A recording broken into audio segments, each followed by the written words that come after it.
তো এই প্রবাসের জীবনটা মেয়েদের জীবনের চাইতে আরো অনেক অদ্ভুত। আমি একটা সময় ভাবতাম যে মেয়েদের জীবনটা কতই না অদ্ভুত।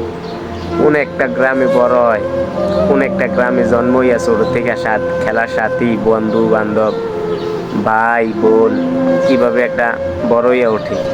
কিন্তু একটা নির্দিষ্ট সময় গেলে মেয়েদেরকে যখন বিয়া দিয়ালায়, তখন অন্য একটা গ্রামে গিয়া নতুনভাবে মানে সংসার গোছানো লাগে।